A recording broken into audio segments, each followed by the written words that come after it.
transformation rule, how can we convert any square matrix into lower triangular, upper triangular or unit matrix? हम कैसे किसी matrix को, square matrix को lower triangular matrix, upper triangular matrix और unit matrix में E transformation rule की मदद से कैसे कन्वर्ट करेंगे। आज हम लोग देखेंगे मैट्रिक्स का सबसे इंपॉर्टेंट टॉपिक रैंक कैसे निकालते हैं।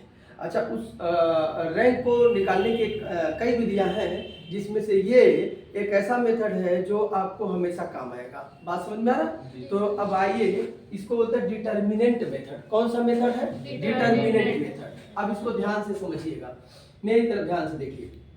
जैसे सपोज करिए, पहले एग्जांपल से समझाते हैं, फिर उसके बाद आपको डेफिनेशन बताएंगे। जैसे सपोज करिए 1 है, 2 है, 3 है, 2 1 4 है, या 1 2 2 4 6 5 है, तो इस मैट्रिक का रैंक आपको सपोज करिए पता करना है। तो अगर इस मैट्रिक का रैंक, अच्छा कभी कभी इसका डेफिनेशन भी पूछता है, तो हम डेफिनेशन को एक्सप्लेन करेंगे, लेकिन पहले ये समझ लेंगे तब, नहीं तो आपको समझ में नहीं आएगा। मेरी बात समझ में आ रहा? अब जरा ध्यान दीजिए, इस मैट्रिक का आर्डर हो जाएगा 3 क्रॉस 4। इसका मतलब इसमें कितने रो हैं? 3, और कॉलम कितने हैं? 4। तो याद रखिएगा, इस मैट्रिक का रैंक वही होगा जो इन दोनों, मतलब ऑर्डर जो है m क्रॉस n ऑर्डर का अगर मैट्रिक है, तो mn में जो छोटा होगा वही उसका रैंक होगा, या उससे भी कम होगा। और कभी भी किसी मैट्रिक का रैंक 0 नहीं होता। सिर्फ नल मैट्रिक को, जीरो मैट्रिक को यह मान लिया गया है कि उसका रैंक 0 होता है। Otherwise there is no any matrix are present in the universe which rank is equal to 0, जिसका रैंक 0 हो। कोई भी ऐसा मैट्रिक नहीं है जिसका रैंक निकाले और वह 0 के बराबर हो जाए। लेकिन यह माना गया है कि सिर्फ और सिर्फ नल मैट्रिक का रैंक क्या होता है? 0। जीरो मैट्रिक का रैंक क्या होता है? 0। अदरवाइज कोई भी ऐसा मैट्रिक नहीं है जिसका रैंक निकाले और वो क्या आ जाए? 0 आ जाए। लेकिन अच्छा, निगेटिव भी नहीं होता है, फ्रैक्शनल भी नहीं होता है, मतलब भिन्नात्मक भी नहीं होगा, ऋणात्मक भी नहीं होगा, 0 भी नहीं होगा। 0 सिर्फ एक मैट्रिक है, नल मैट्रिक, जिसका रैंक क्या माना गया है? 0। अब जरा ध्यान दीजिए, इसका मतलब है कि जितने भी मैट्रिक होंगे उनका रैंक जो होगा केवल नेचुरल नंबर होगा। और वो भी यहाँ ध्यान दें, 1 2 3 4 5 6 ऐसे हो सकता है। तो अब यहाँ अगर m क्रॉस n ऑर्डर का मैट्रिक है, तो इसका रैंक इन दोनों में जो छोटा होगा वो होगा, या उससे भी क्या होगा? कम होगा। क्या बताया हमने? इन दोनों का में जो रैंक होगा, इन दोनों, ये order m cross n order 3 cross 4 order का मैट्रिक है, तो याद रखिएगा इसका रैंक इन दोनों में जो छोटा होगा, तो या दोनों में छोटा क्या है? 3 है, 2 हो सकता है, और क्या हो सकता है? 1 हो सकता है। या तो 3 होगा, या तो 2 होगा, या तो 1 होगा, तीनों नहीं होगा। इसको पता करना पड़ेगा कि 3 2 1 में कौन सा है, इस मैट्रिक का रैंक क्या होगा। मेरी बात समझा? तो अब 3 बड़े वाले से चेक करेंगे। 3 तब होगा जब कम से कम एक भी 3 क्रॉस 3 ऑर्डर का सब स्क्वायर मैट्रिक मिले, जिसका डिटर्मिनेंट निकाले और वो नॉट इक्वल टू 0 आए। क्या मतलब है इसका? इसका मतलब ये हुआ, इसका सब मैट्रिक का डेफिनेशन हमने बताया था कि अगर किसी मैट्रिक के किसी कुछ रो को या कुछ कॉलम को या दोनों को हटा दे, तो जो मैट्रिक मिलता है उसी को क्या कहते हैं? सब मैट्रिक कहते हैं। तो अब जरा समझिए, अगर मान लिया, यहाँ ध्यान दीजिए, अगर हमने इसका डिटर्मिनेंट निकाला, किसका? 1 2 3 2 1 4 3 4 6। देखिए, एक हमें सब स्क्वायर मैट्रिक निकालना है। क्या निकालना है? सब स्क्वायर मैट्रिक्स। तो इसका ये सब मैट्रिक्स हो गया स्क्वायर, इसलिए है क्योंकि ये 3 क्रॉस 3 ऑर्डर का है। और मैट्रिक्स का डिटर्मिनेंट निकालिए। अभी डिटर्मिनेंट जब निकालिएगा तो 6 1 जा 6 माइनस 16 होगा, फिर -2 होगा, 2 6 जा 12 माइनस 12 होगा, प्लस 3 होगा, और 8 minus 3 which is equal to 16 में से 6 जाएगा, कितना हो जाएगा? -10। और 12 में से 12 0 हो जाएगा, और 8 में से 3 जाएगा 5 15, और 16 में से 6 जाएगा कितना हुआ? -10 और 10 15 विच इज इक्वल टू क्या आ गया? 5, जो नॉट इक्वल टू क्या है? 0। इसलिए इस मैट्रिक का रैंक हर हालत में, अच्छा रैंक को R से रिप्रेजेंट करते हैं या रोए से रिप्रेजेंट करते हैं ऐसे। तो इस मैट्रिक का रैंक कितना हो जाएगा? ध्यान दीजिए, अब इस मैट्रिक का रैंक हो जाएगा 3। इस मैट्रिक का रैंक कितना हो जाएगा? 3। यही छोड़ देंगे, काम खत्म। क्या बताया कैसे, तो डिफाइन कैसे करेंगे अभी ध्यान से देखिएगा। इस मैट्रिक का रैंक 3 होगा। क्यों 3 होगा? क्योंकि 3x3 ऑर्डर का एक ऐसा सब स्क्वायर मैट्रिक मिला जिसका डिटरमिनेंट जब निकाला गया तो वह नॉट इक्वल टू क्या आया? 0 आया। जैसे एक एग्जांपल ये देखिए, एक दूसरा एग्जांपल फिर लेते हैं। जैसे a is equal to suppose करिए 1 3 4 1 2 3 2 1 2 है। इस मैट्रिक का ऑर्डर क्या है? 3x3। तो रैंक क्या हो सकता है? रैंक इसका 3 हो सकता है, 2 हो सकता है और 1 हो सकता है। इस मैट्रिक का रैंक 3 तब होगा, इस मैट्रिक का रैंक 3 तब होगा जब इसका डिटरमिनेंट निकाला जाए और वह नॉट इक्वल टू क्या आ जाए? 0। तो डिटरमिनेंट निकालिए तो 2 दूना 4 और -3, फिर यहाँ ध्यान दीजिए प्लस हो जाएगा 3 -3 और 2 1 जा 2 -6 अब प्लस हो जाएगा 4। देखिए गलत तो नहीं हो रहा है? 1 -4 विच इज इक्वल टू 4 में से 3 जाएगा 1, 6 में से 2 जाएगा -4, तो 4 3 12 और -12, तो कुल मिला जुला के क्या आ गया? 1 which is not equal to 0। इसलिए इस मैट्रिक का जो रैंक होगा वो कितना होगा? 3 होगा। रैंक ऑफ इस मैट्रिक इज इक्वल टू 3। याद रखिएगा, जिसको मैट्रिक समझ में नहीं आएगा पूरा लेसन खत्म हो जाएगा, आप समझ में नहीं आएगा। अब जरा ध्यान दीजिए, अब यहीं से हम एक और एग्जांपल लेने जा रहे हैं। ध्यान से देखिएगा, एग्जांपल नंबर 3 हम सेम एग्जांपल वही लेने जा रहे हैं, थोड़ा सा चेंजिंग करेंगे। 1 2 3 ध्यान से देखिएगा, या 1 2 2 2 1 4 3 4 6 1 2 और 2। इस मैट्रिक का हमें रैंक पता करना है, इस मैट्रिक का रैंक कितना होगा। तो इस मैट्रिक का ऑर्डर कितना है? 3x4। इन दोनों में छोटा क्या है? 3। तो या तो 3 हो सकता है, या तो 2 हो सकता है, या तो 1 हो सकता है। 3 तब होगा जब कम से कम एक भी 3x3 ऑर्डर का सब स्क्वायर मैट्रिक ऐसा निकाले जिसका डिटरमिनेंट क्या है? Not equal to 0। तो आइए चलिए देखते हैं। हम ले लिए 1 2 2, फिर ले लिए 2 1 4, फिर ले लिए 3 4 6। अब इसका डिटरमिनेंट निकालो तो क्या हो जाएगा? 6 1 जा 6 -16 -2 2 6 जा 12 -12 और प्लस हो जाएगा 3 8 -2 विच इज इक्वल टू 16 में से 6 जाएगा -10 और ये हो जाएगा 0। 8 में से 2 जाएगा 6 और 6 3 का सॉरी 8 में से 2 जाएगा, कुछ गलत हो रहा है क्या? नहीं सर सही है। 1 नहीं, ये 0 आएगा, इसका रिजल्ट 0 आएगा। चेक करिए कहाँ गलत हो रहा है। 1 2 3 2 1 4 2 4 6 तो 8 होगा। यहाँ 6 1 जा 6 और 16 -2 फिर हो जाएगा 12 -8 12 माइनस का रिजल्ट 0 आएगा, मुझे पता है। यहाँ देखिए 12 -8 अब क्या होगा? ये हो जाएगा -10 और 12 में से 8 जाएगा 4 और 4 दूना 8 और 8 में से 2 जाएगा 6 और 6 3 का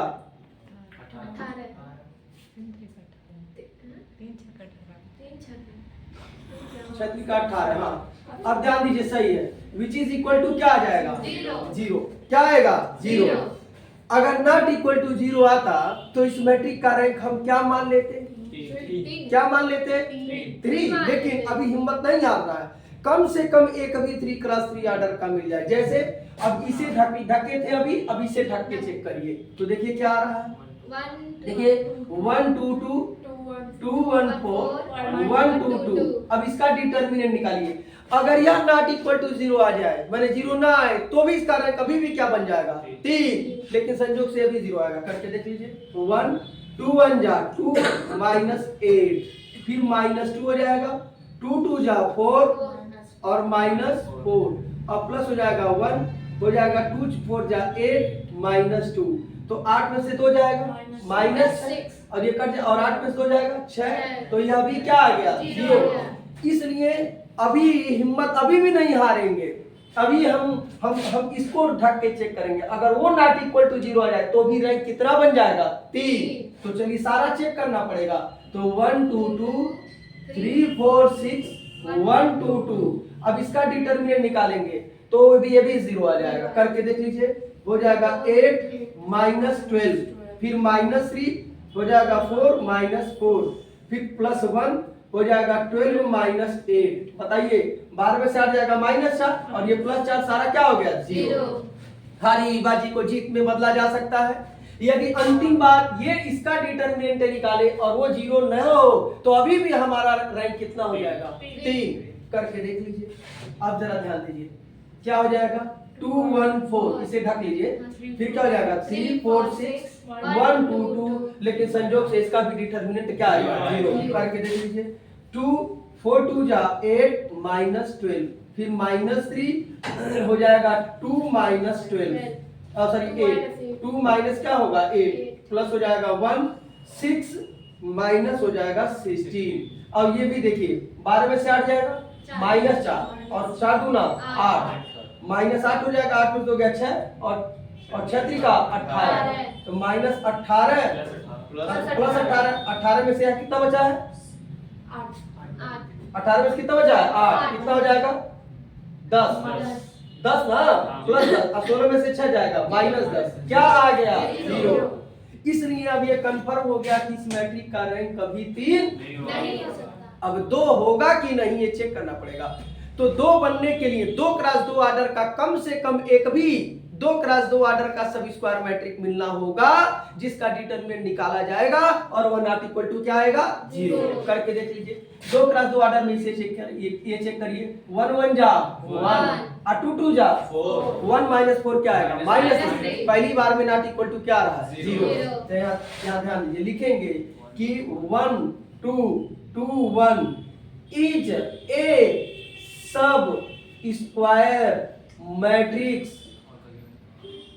whose क्या whose determinant 1 -4 -3 not equal to 0। इसलिए इस मैट्रिक का रैंक अब क्या हो जाएगा 2 हो जाएगा। नहीं समझ में आया आया सर। आप ऑर्डर जोड़ दीजिए 2 क्रॉस 2 बस समझ में आ गया कि नहीं। हाँ सर। अगर ये भी सारा 0 हो जाता तब इस मैट्रिक का रैंक क्या मानते हैं 1। क्यों मानते हैं क्योंकि 1 में यही ले लीजिए 1 क्रॉस 1 ऑर्डर का जिसका डिटरमिनेंट निकालेंगे नॉट इक्वल टू क्या आएगा 0। तो डिफाइन कैसे करेंगे ध्यान से समझिएगा। डिफाइन करने के लिए यहां रैंक का डेफिनेशन डिफाइन करने जा रहे हैं। पहली बात ध्यान दीजिए कि इसको डिफाइन कैसे करेंगे। पहली बात कि रैंक जो होता है वो हमेशा क्या होता है पॉजिटिव। क्या होता है पॉजिटिव। तो किसी पॉजिटिव नंबर r को किसी मैट्रिक का रैंक तब कहते हैं। डेफिनेशन ध्यान सुनिए एक साल पूछ दिया था डेफिनेशन। किसी पॉजिटिव नंबर r को किसी मैट्रिक का रैंक तब कहते हैं। अब r को भूल जाइए यहां आ जाइए। किसी पॉजिटिव नंबर 2 को इस मैट्रिक का रैंक तब कहते हैं जब कम से कम एक भी 2 क्रॉस 2 ऑर्डर का सब स्क्वायर मैट्रिक ऐसा मिले जिसका डिटरमिनेंट निकाले और वह नॉट इक्वल टू 0 है। लेकिन उससे ऊपर ऑर्डर के जितने भी सब स्क्वायर मैट्रिक हो उन सबका determinant must be equal to क्या आना चाहिए 0। ये डेफिनेशन समझ में आ रहा है। किसी पॉजिटिव नंबर 2 को हम किसी मैट्रिक का रैंक तब कहेंगे जब कम से कम 2 क्रॉस 2 ऑर्डर का एक भी सब स्क्वायर मैट्रिक ऐसा मिल जाए जिसका डिटरमिनेंट निकाले और वो नॉट इक्वल टू क्या 0 है। लेकिन इससे ऊपर ऑर्डर का है ना ये हाँ, जितना भी सब स्क्वायर मैट्रिक हो सारा का सारा डिटरमिनेंट क्या आना चाहिए 0। तो इसको डिफाइन कैसे करेंगे। किसी पॉजिटिव नंबर r को किसी मैट्रिक का रैंक हम तब कहते हैं जब पहली बात कम से कम एटलीस्ट कम से कम एक भी सब स्क्वायर मैट्रिक्स r ऑर्डर का ऐसा मिले जिसका डिटरमिनेंट निकाले और वह नॉट इक्वल टू क्या आ जाए 0। लेकिन r ऑर्डर से ऊपर के जितने भी सब स्क्वायर मैट्रिक हो उन सबका डिटरमिनेंट तब क्या आना चाहिए 0 आना चाहिए। क्या डेफिनेशन समझ में आ गया जवाब दीजिए। हाँ सर। तो जरा नोट करिए इसे आगे इसको लिखवा देते हैं। देखिए जरा रैंक ऑफ द मैट्रिक्स थोड़ा स्पीड बढ़ा के लिखिएगा। पहले हिंदी वाले लिखे किसी पॉजिटिव नंबर r को थोड़ा जल्दी करिए। किसी पॉजिटिव नंबर r को किसी मैट्रिक का रैंक अच्छा जहां पॉजिटिव लिखिएगा ब्रैकेट में r इज ग्रेटर देन 0 लिख दीजिएगा। किसी पॉजिटिव नंबर r को किसी मैट्रिक का रैंक हम तब कहते हैं जब कम से कम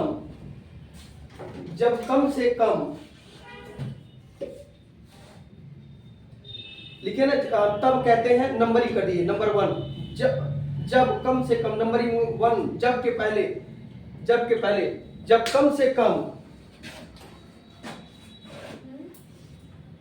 एक भी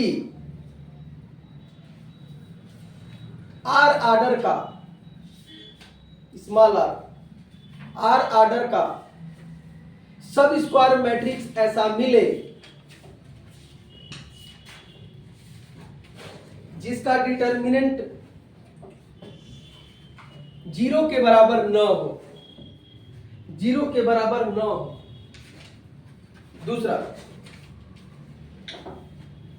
परंतु आर आर्डर से ऊपर के जितने भी सब स्क्वायर मैट्रिक्स हो उन सबका डिटर्मिनेंट अवश्य 0 हो। आप लोग लिखिए, the positive number r, bracket में r is greater than 0, the positive number r is called rank of the matrix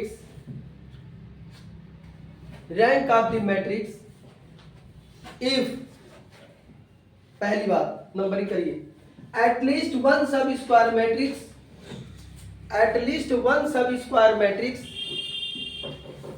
of order R whose determinant must not be equal to 0,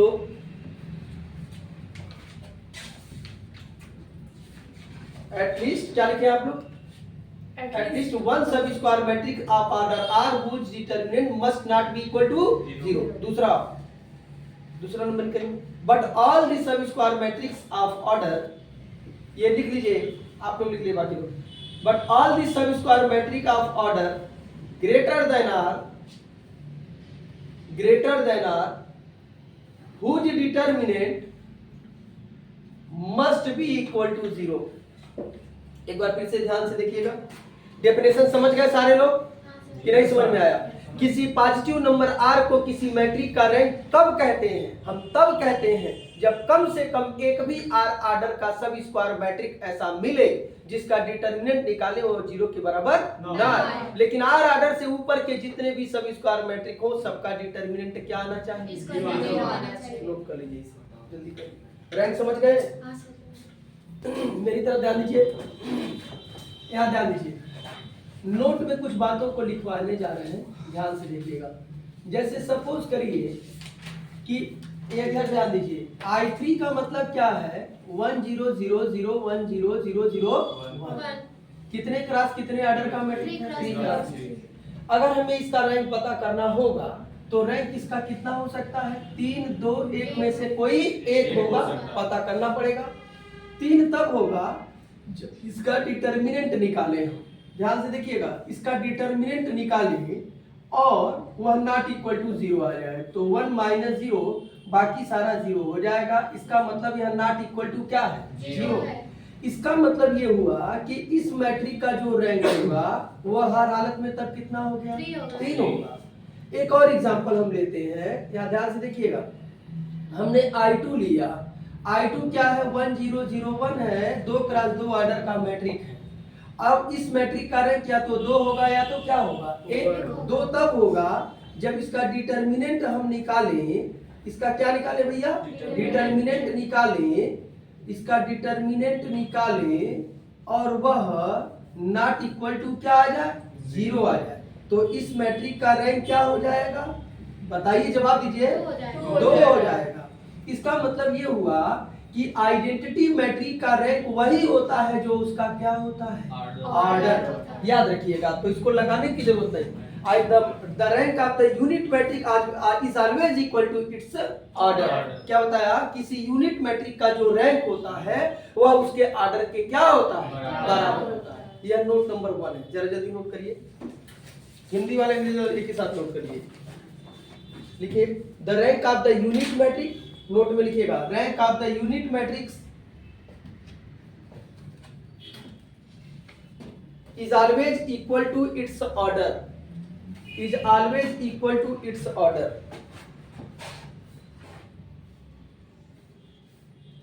is always equal to its order. इसे note करिए,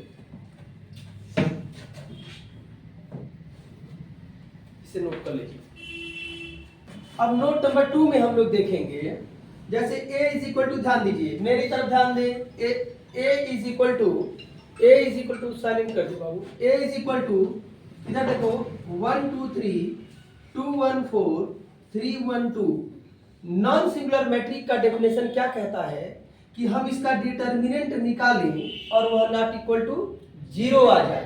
तो जरा इसका determinant निकालिएगा, क्या आ रहा है देखिएगा, 1 2 3 2 1 4 3 1 2, मिलेगा 1 2 1 जा 2 -4, फिर -2 2 2 जा 4 -12 प्लस 3 हो जाएगा, फिर हो जाएगा 2 1 जा 2 -3। सॉल्व करेंगे तो क्या मिलेगा, 4 में 2 जाएगा -2, 12 में से 4 जाएगा -8 दूना 16 हो जाएगा, 3 में 2 जाएगा -1, तो 16 में से 15 जाएगा, 5 जाएगा, कितना होगा 11, जो नॉट इक्वल टू क्या आ गया 0। इसको क्या बोलते हैं, नॉन सिंगुलर मैट्रिक। और नॉन सिंगुलर मैट्रिक है, अच्छा इसका ऑर्डर कितना है 3 क्रॉस 3, तो रैंक क्या हो सकता है 3 2 1, और संजोग से वो क्या आ गया नॉट इक्वल टू 0, इसलिए इस मैट्रिक का रैंक क्या हो जाएगा 3 हो जाएगा। इसका मतलब ये हुआ कि नॉन सिंगुलर अगर कह दिया तो आपको जैसे बीटेक का एंट्रेंस दे रहे हैं और उसमें कह दिया कि if a is equal to इतना इज, ये भी नहीं देगा, लिखेगा if a be the non singular matrix of order 3 cross 3, तो उसका रैंक क्या होगा, मेरी बात समझ में आ रहा है, तो उसका रैंक डायरेक्ट क्या होगा 3। मान लीजिए एक दे दिया 5 क्रॉस 5 ऑर्डर का मैट्रिक्स दे दिया, लंबा चौड़ा दे दिया, और कह दिया कि इसका रैंक पता करिए, जबकि यह एक नॉन सिंगुलर मैट्रिक है, तो डायरेक्ट इसका रैंक क्या हो गया 5 हो जाएगा। क्या मेरी बात समझ में आ रहा है, तो लिख लीजिए एक line, the rank of the non singular matrix is always equal to its order, और वो एग्जांपल लिख लीजिए, the rank of the non singular matrix is always equal to its order. तीसरा देखिए, अब हमारी तरफ ध्यान दीजिए, इधर ध्यान दीजिए, जैसे सपोज करिए, यहाँ ध्यान दीजिए, a इज इक्वल टू, ये वाला मैट्रिक है ना, ये वाला मैट्रिक निकाले है ना। अब जरा ध्यान दीजिए, अगर इसी मैट्रिक में भैया हम ई ट्रांसफॉर्मेशन रूल लगा दें, इस मैट्रिक में हम कोई भी ई ट्रांसफॉर्मेशन रूल लगा दें, जैसे R1 में हम 2 से गुणा कर दे भैया, तो क्या होगा 2 1 जा 2 2 2 जा 4 2 3 जा 6, फिर हो जाएगा 2 1 4 और ये हो जाएगा 3 1 2। अब इसका डिटर्मिनेंट निकालें, तो डिटर्मिनेंट जब निकालेंगे 2 2 3 होगा, 4 1 1 होगा, 6 4 2 होगा, तो क्या होगा 2 2 1 जा 2 -4, फिर -4 हो जाएगा, 2 2 जा 4 -12 प्लस 6 हो जाएगा, 2 1 जा 2 -3। देखिए क्या आ रहा है, 4 में से 2 जाएगा -2, 2 दूना 4, 12 में 4 जाएगा 8, और 8 चौका 32, 3 में 2 जाएगा 1 -6, 6 4 10 22 हो जाएगा, जो नॉट इक्वल टू क्या है 0। इसका मतलब इस मैट्रिक का रैंक भी क्या हो जाएगा 3। क्या हो जाएगा 3। तो याद करिए, एक दिन मैंने कहा था कि इक्विवेलेंट मैट्रिक और इक्वल मैट्रिक दोनों, इक्विवेलेंट मैट्रिक को इक्विवेलेंट मैट्रिक इक्वल मैट्रिक नहीं होता है, लेकिन फिर भी उसे लगभग बराबर कहते हैं, क्योंकि उसका ऑर्डर और रैंक क्या होता है सेम होता है। तो ये देखिए ओरिजिनल मैट्रिक है और ये क्या बन गया इक्विवेलेंट मैट्रिक, और दोनों का रैंक क्या हो गया सेम हो गया। इसका मतलब इक्विवेलेंट मैट्रिक का रैंक वही होता है जो उस ओरिजिनल मैट्रिक का होता है। तो तीसरी बात लिख लीजिए, rank of the equivalent matrix, rank of the equivalent matrix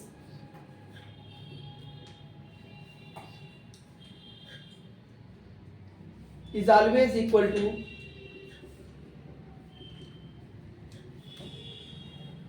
its order, is always equal to rank of the original matrix, rank of the original matrix,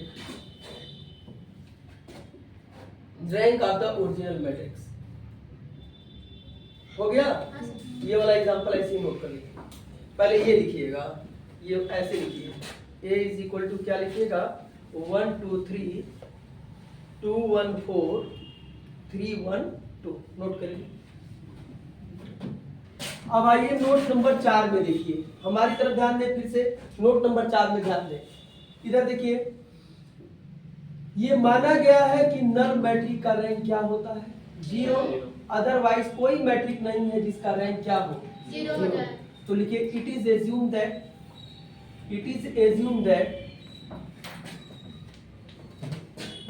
rank of the null matrix is equal to 0। Rank of the null matrix is equal to 0।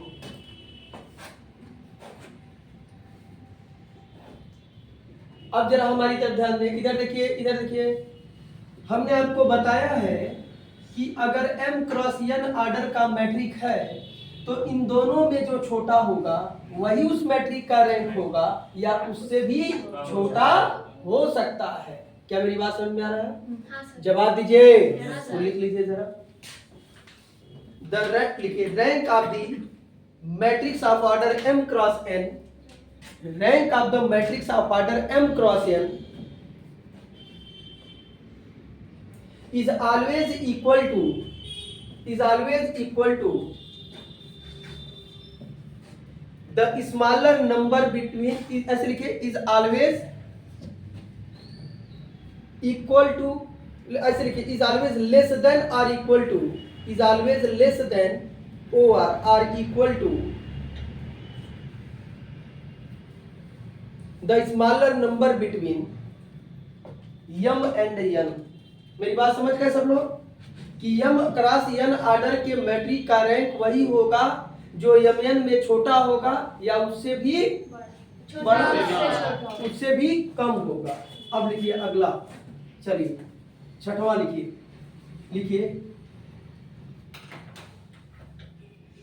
लिखिए जरा आगे, मेरी तरफ ध्यान दें। Rank of the matric को किससे represent करते हैं? RA से या रो ए से। रोना धोना जरा खराब लगता है, इसलिए हम लोग किससे रिप्रेजेंट करेंगे? RA से। तो लिखिए rank of the matrix is represented by RA और रो ए, RA और रो ए, RAOR रो ए। अब जरा ध्यान दीजिए,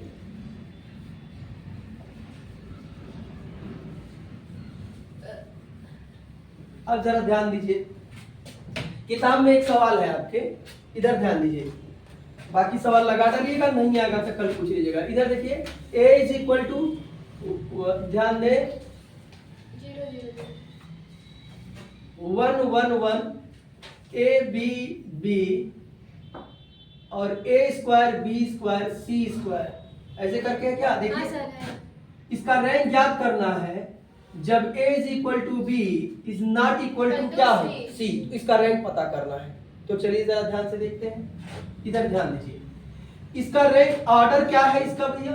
इसका ऑर्डर क्या होगा? 3 क्रॉस 3। तो रैंक क्या हो सकता है? 3 2 1 में से कोई एक। 3 तब होगा जब इसका डिटर्मिनेंट निकाला जाए, 1 a square, 1 b square, 1 b c square, और इसका डिटर्मिनेंट अगर नॉट इक्वल टू 0 आ जाएगा तो कहा जाएगा कि इसका रैंक क्या है? 3। नहीं आएगा 0 तो क्या कहा जाएगा?